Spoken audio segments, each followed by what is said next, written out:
Halo semua, apa kabar? Ya, jumpa lagi dengan saya Erwin Supandi dari Winner Stocks Indonesia mengawali video di hari Minggu nih. Wah, jarang-jarang saya bikin video di hari Minggu siang, sore kayak gini. Kenapa saya buat ini? Ya, karena tiba-tiba di handphone saya ada muncul notifikasi bahwa ada berita kapal perang Amerika ya, transit di Selat Taiwan. Wah, ini memicu ketegangan pastinya ya. Siapa yang nggak tegang kondisi karena China mengklaim bahwa Taiwan adalah wilayah part of them, bagian dari wilayah mereka, dan Amerika kalau sampai di selat itu dianggap mengganggu kedaulatan. Dan jika China tidak menahan diri, ini akan bisa memicu konflik. Wah, please deh. Kalau kayak begini, berita baik apapun yang ada di bursa saat ini terkait ekonomi Indonesia dan sebagainya, ini bisa tiba-tiba auto ambiar ya. Jadi hati-hati aja teman-teman semua. Sebaliknya, ya berbahagialah yang lagi pegang saham-saham komoditi ya. Nanti komoditi bisa langsung auto rebound, auto rally lagi. Tapi come on man, kita tidak mau itu. Ujung-ujungnya apa? Inflasi. Inflasi akan semakin menggila dan itu tentu saja kita tidak mau itu terjadi ya. Menggila tidak saja dirasakan oleh rakyat Indonesia pastinya, tapi seluruh dunia juga merasakan hal yang sama. Kok kayak gini, kayak seakan kayak konspirasi teori ya. Kayak mereka itu seakan-akan tidak mau ekonomi berjalan dengan baik, dengan aman, tanpa gangguan gitu ya. Mereka selalu cari gara-gara terus ya. Nah, ini yang kita lihat kayak market makernya itu kayak berani mendanai. Ini kelas kakap ini market makernya ya, udah bukan kelas-kelas yang Indonesia, kelas lokal. Ini market makernya ini sampai mungkin mendanai perjalanan kapal perang sampai di situ sehingga menimbulkan ketegangan geopolitik di Asia dan ujung-ujungnya apa? Harga komoditi naik, yes. Wah, ini kelas kakap ini. Ini menggorengnya, yang digoreng nggak cuma sekedar lokal doang ini, seluruh dunia. Wah, semoga tidak gosong jadinya. Ya, jadi hati-hati aja teman-teman semua ya. Kita cukup optimis dan sampai sekarang masih optimis. Tapi kalau begini caranya, ya kita jadi berpikir ulang atau mereview target, planning semua ya. Harapan kita hari Senin tetap adem, suasana kondusif, market masih bisa jalan. Tapi kalau buat kita retailer mungkin nggak terlalu pusing karena kita kalau mau exit tinggal satu kali tekan enter aja mungkin beres sudah, kita udah keluar. Tidak sama halnya dengan institusi. Mereka-mereka ini kalau sudah terlanjur masuk ya udah cuma bisa pasrah. Paling mereka nambah posisi ketika melemah dan itu sebagai buy on weakness ya. Jadi kondisi kayak gini membuat kita jadi galau ya, jadi tambah galau nih. Moga-moga semua baik-baik saja ya, nggak terpancing, nggak terpicu aksi provokasi ya, dan kedepannya kita masih setidaknya ngelewatin ini dulu deh, Agustus dulu deh. Agustus tetap hijau. Nah, ini nanti September. Nah, makanya kemarin sempat bilang, Pak, ada isu apa nanti September bisa bisa bisa merah gitu. Ya, bisa saja isunya jadi kayak gini kan. Jadi kayak ginilah jadinya. Ada aja yang bikin isu jadi merah ya. Moga-moga tidak apa yang kita takutkan, kita khawatirkan tidak terjadi. Dan kemarin saya sudah sempat ulas sedikit, saya sudah sempat singgung sedikit mengenai IHSG, ada di video ulasan weekly ya, tren IHSG bagaimana.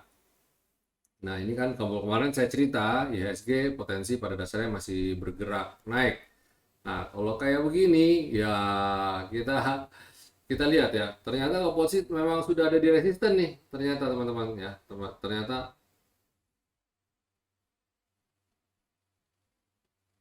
ini dia. Nah, ini dia komposit kita. Komposit kita lihat ya pergerakannya ya.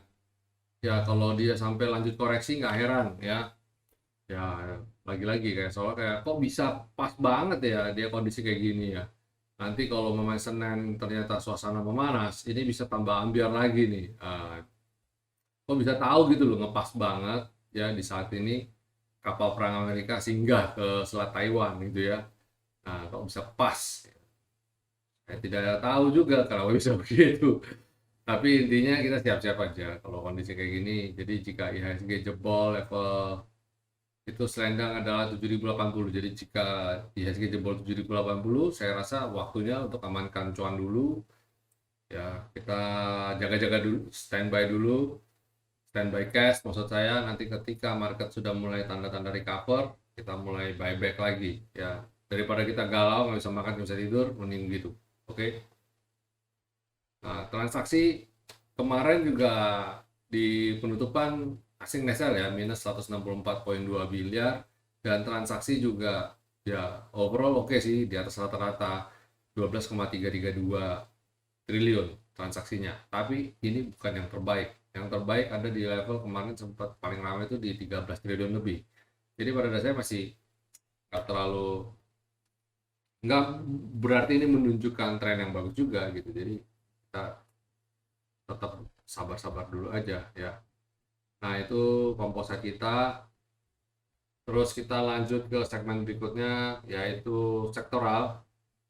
Analisa yang kayak kemarin mungkin tinggal nonton lagi. Saya cuma ngulang aja kondisi ini, menyikapi besok, buat besok atau 1 minggu ke depan, di mana biasa aja suasana menjadi memanas ya. IDX Basic, IDX Basic ya ternyata juga masih lanjut koreksi nih. Dia masih belum kemana-mana, masih malah cenderung kalau dia bisa jebol V-line ini goodbye. Jadi bisa saja dia ngikut, tiba-tiba ada konflik perang dan tiba-tiba turun ya, kayak cocokmologi gitulah. Terus consumer cyclical juga masih sideways. Berarti banyak yang wait and see rupanya. Jadi sudah pada mencium gelagat itu. Ya nggak heran lah. Saya juga beberapa waktu lalu kan sudah bilang kan, sudah ada singgung-singgung konflik China, Rusia, potensi dan sebagainya.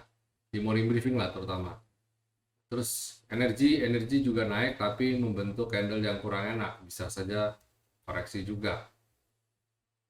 Sektor finance, kepetok V-line dan candle jadi merah.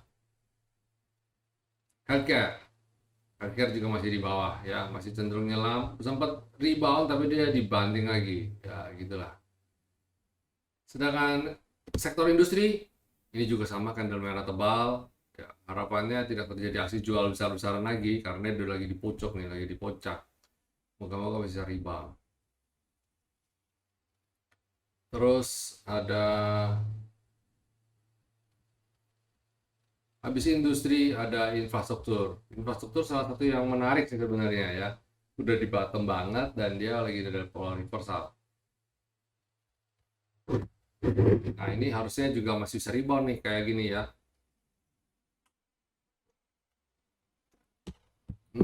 Oke nih. Rebound dari support. Nah, kalau ini bisa rebound sih menarik. Terus habis infrastruktur ada consumer non cyclicals. Nah, ini kan kepentok sama resisten, dia swing dulu. Nanti kalau dia swing lagi di sini ya silakan. Properti, wow, properti juga masih dalam tren naik yang oke ya. Habis properti ada Tekno, juga sideways, tapi merah, tapi naik dalam landai. Kalau beberapa hari terakhir sih kelihatan sideways, tapi kalau dalam secara keseluruhan dia masih dalam tren naik yang cukup lumayan. Terus transportasi, nah transportasi tambah nyelam lagi nih, jadi saya masih nggak rekomen lah, apalagi transaksinya juga kecil kan, jangan dulu.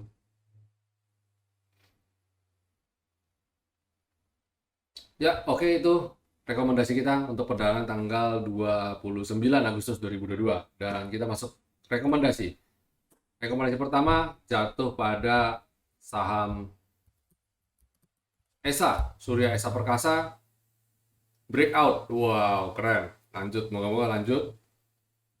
Kemudian Akra, nah ini komoditi ya, kalau konflik terjadi ini juga masih salah satu diuntungkan. apalagi juga selain itu ada berita positif lainnya dari dia punya ekonomi khusus ya, dan salah satu produsen kaca terbesar juga akan masuk dan sudah beli tanah di GIP, GIPE atau apa gitu loh yang dari Accra punya.